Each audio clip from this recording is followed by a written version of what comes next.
taking a look at something that's causing quite a stir here in Hillsboro, Oregon. Oh, yeah. And that, of course, is the issue of water fluoridation. Right. Yeah. And, you know, like any hot-button issue, it can be tough to sort through all the noise and really get to the heart of the matter. Uh-huh. But luckily, that's where we come in. That's right. We're diving deep into a recent article from the Hillsboro Herald Okay. titled, Hillsboro Fluoridation Put on Ballot with City Council Approval, Waiving Initiative Process. What do you think? Mm-hmm. It was published on October 24th, 2024. Very recent.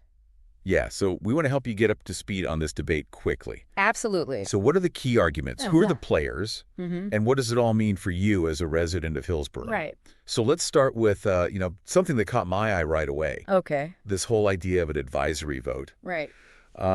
It sounds kind of like a big community poll. Right. Yeah. But the way it's being used here in Hillsboro is pretty unique. Yeah. So can you break down for us what exactly an advisory vote is and how it works? Sure. An advisory vote is basically, like you said, kind of like a big poll. It gives voters a chance to weigh in on an issue, Mm-hmm. to give the city council a sense of where the public stands. Okay. But here's the thing. The city council still gets to make the final decision. Oh, so it's not binding. Right, exactly. Even if the majority of voters say yes or no to fluoridation, the city council can still choose to go in a different direction. That's interesting. Yeah, so it's really more about gauging public opinion than making a definitive decision. Okay, so that kind of raises the question of, why even have the vote in the first place? Right.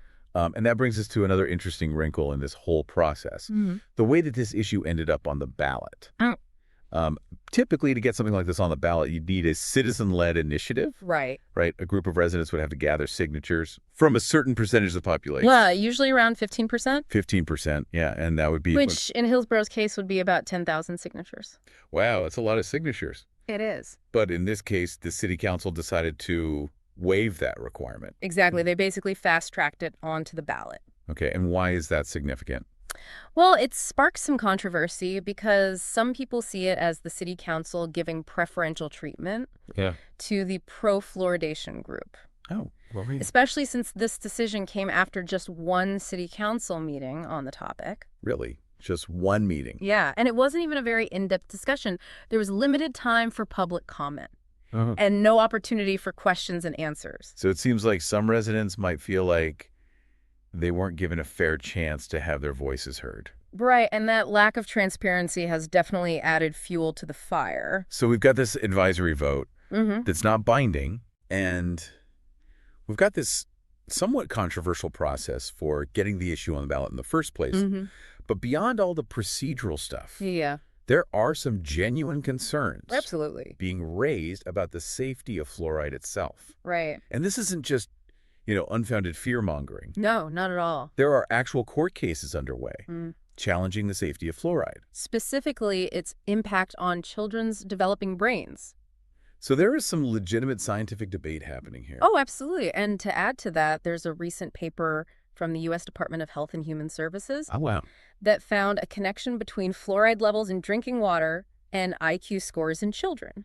Now, that's pretty significant, It is. especially when we're talking about public health. Absolutely. And it's not just happening in a vacuum. We're seeing similar debates play out in other parts of Oregon. Oh, really? Yeah. For instance, residents in Lebanon, Oregon are actually voting on whether to remove fluoride from their water.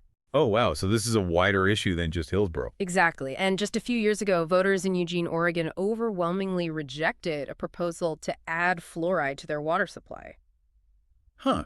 So it seems like there's no clear consensus on this issue.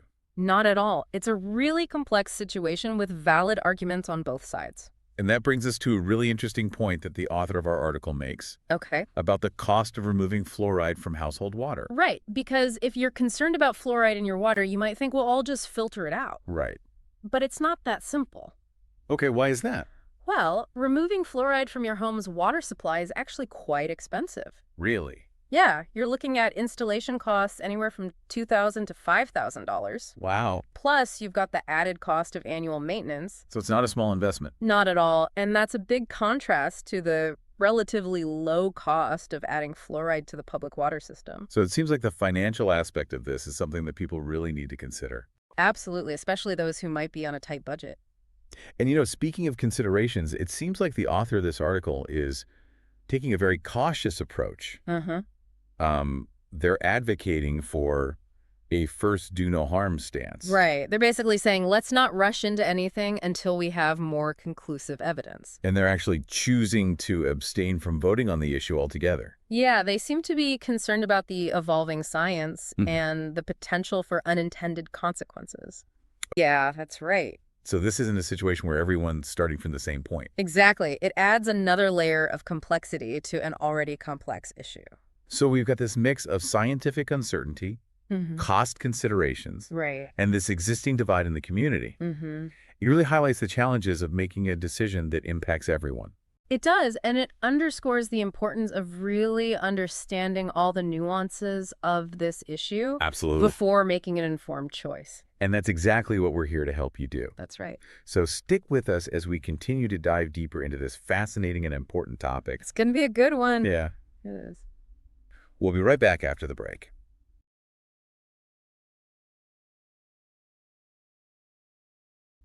It really makes you think about all the different angles here. It does, and one of the things that I found really valuable in this article was the inclusion of comments from actual Hillsboro residents. Right. It gives you a real sense of how this issue is playing out in the community. Exactly. It's not just a theoretical debate. These are real people with real concerns. Absolutely. And one of the comments that really stood out to me was from a resident named Sabine Kuhn. She expresses some serious concerns about the potential impact of fluoride on children's IQ. Yeah, I remember reading that she actually references a recent Associated Press article on the topic. Right. She's clearly done her research, and she's not just buying into the hype. Yeah. And she also brings up her own financial constraints.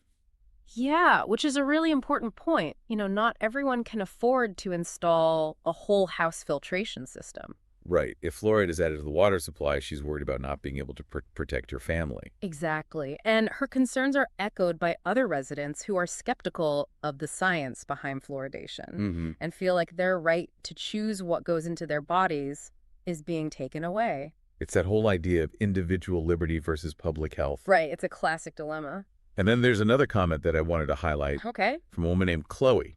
Yeah, Chloe's comment brings up a really interesting perspective. She's a low-income single mother, and she argues that fluoridating the water actually takes away her choice to use fluoride.